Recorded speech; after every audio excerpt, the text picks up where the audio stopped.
India versus England के second test match का day 3 क्या रोमांचक रहा, क्या जबरदस्त बैटिंग करी हैरी ब्रूक और जेमी स्मिथ ने।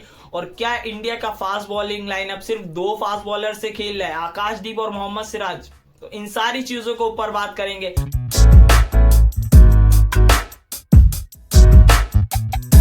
Welcome to test morning with cric zone MM. स्वागत है आप लोगों का।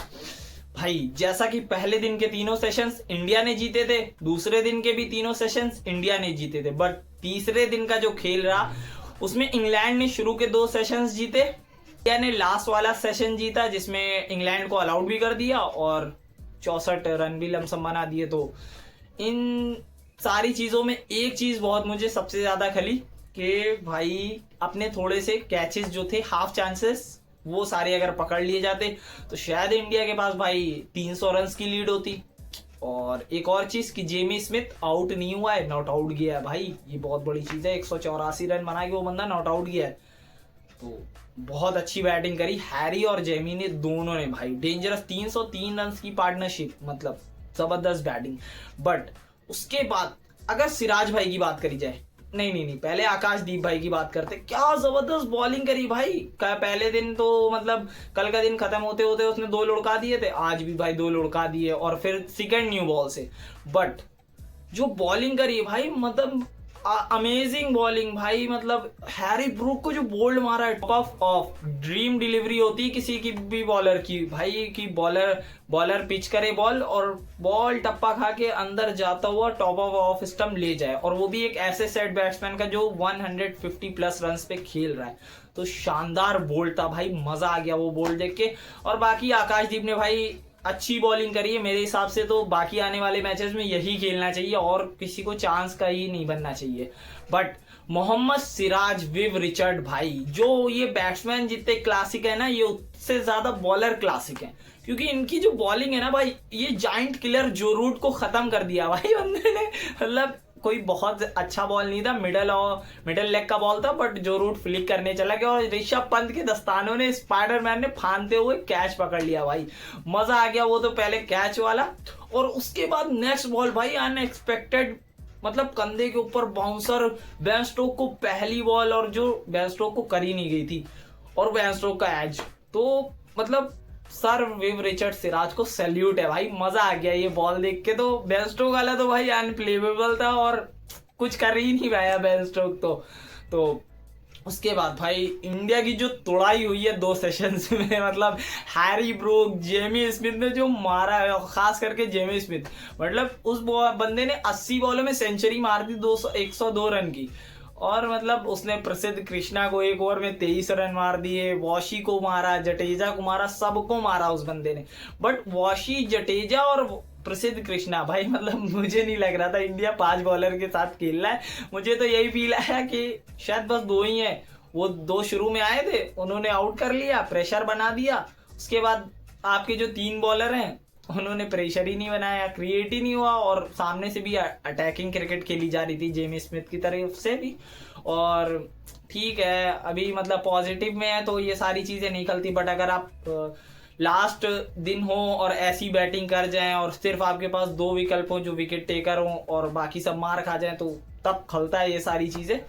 बट प्रसिद्ध कृष्णा के हिसाब से भाई मुझे लगता है नेक्स्ट मैच में अर्शदीप खेलेगा। बुमराह खेलेगा तो नहीं झिंगा बनेगी, बट अगर बुमराह जब 4th मैच में रेस्ट करेगा तो अर्शदीप खेलना कंफर्म है, क्योंकि भाई नहीं समझ में आ रहा प्रसिद्ध कृष्णा की लाइन लेंथ कहाँ जा रही है और क्या करना चाह रहा है वो, मतलब क्या प्लानिंग है कैप्टन के साथ उसकी, या क्या गौतम गंभीर ने राय दी कि कहाँ बॉलिंग करो, क्योंकि भाई रन तो बहुत मारे हैं और शायद ये इतने रन बनने नहीं चाहिए थे इंग्लैंड की तरफ से। 5 विकेट जिस टीम के 100 रन के अंदर गिर जाए, वो टीम फिर मतलब 300 प्लस रन, 400 प्लस रन बना दे तो खलता है फिर, क्योंकि 2 बॉलर मेहनत कर रहे, बाकी 3 कुछ कर ही नहीं रहे, वो वाला हाल हो गया मतलब।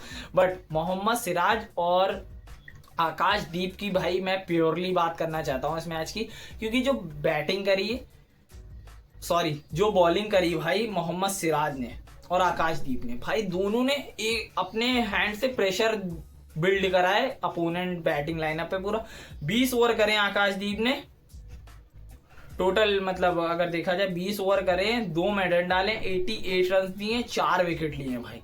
और मोहम्मद सिराज ने 19 ओवर 3 बॉल करी, 3 मेडन डाले, 70 रन दिए, 6 विकेट लिए। तो मतलब मेन विकेट तो जो रूट का और बेन स्टोक का खा गया भाई यही बंदा, और जैक क्रॉली को आउट कर गया। बाकी फिर टेल एंडर्स के विकेट मिल गए, बट आकाशदीप ने भी बहुत बैन डकेट को आउट करा है। मतलब दोनों ने फास्ट बॉलिंग जबरदस्त, और दोनों मिला के 10 विकेट ले लेते हैं। बाकी सब मोमेंटम चेंज कर गया वो वहां का मैच से। एक टाइम था कि इंडिया डोमिनेट ही कर रहा था, सिर्फ सेशंस कोई जीता ही नहीं था, बट वो 2 सेशंस डोमिनेट कर जाना इंग्लैंड का, बहुत शायद मैच अभी भी जिंदा है कि इंग्लैंड भी जीत सकता है, इंडिया भी जीत सकता है और ड्रॉ भी हो सकता है। तो बट भाई तीसरे दिन का जो खेल हुआ, वही तीसरे दिन का जो लास्ट मतलब था इंडिया की साइड से, यशस्वी जायसवाल और कमाल लाजवाब क्या डिफेंसिव बैटिंग नहीं कर रहे थे भाई, एग्रेसिव बैटिंग कर रहे थे। और मजेदार शॉट्स के लिए यशस्वी और राहुल दोनों ने, जब तक राहुल और यशस्वी थे तो मतलब हर मतलब ओवर में 1-2 चौके तो आ ही रहे थे। 28 रन बनाए यशस्वी ने 22 बॉल में, और राहुल ने बनाए 38 बॉलों में 28 run not out,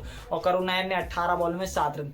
but day 4 की भाई क्या कंडीशन होगी, इंडिया क्या टारगेट देगा इंग्लैंड को, आपके हिसाब से क्या टारगेट रहना चाहिए? बट मेरे हिसाब से मैं मानूं भाई 500 प्लस रन इंडिया को देने ही चाहिए। 200 प्लस 200 कितने 200 से ज्यादा की लीड, इंडिया की लीड कितनी है ना, इंडिया की लीड है 244 रन की। और मेरे हिसाब से इंग्लैंड को जो टारगेट मिलना चाहिए भाई, वो जो इंग्लैंड को टारगेट दे इंडिया 500 प्लस रन का दे, 510 515 पे डिक्लेयर कर दे अगर आउट नहीं होते। बट इतना तो देना ही पड़ेगा, क्योंकि भाई 250-300 रन बनाने, यहाँ से 300 बना के डिक्लेयर कर दो बस कल के दिन में। 2 सेशंस में बनाओ, 2 सेशंस में बना लो, या 2 सेशंस खेलो और 15 ओवर खेलो, उसके बाद इंग्लैंड से आउट खेलो, और फिर कल ही के दिन पे 2-3 आउट कर लो, फिर मैच अपने हाथ से नहीं जा रहा।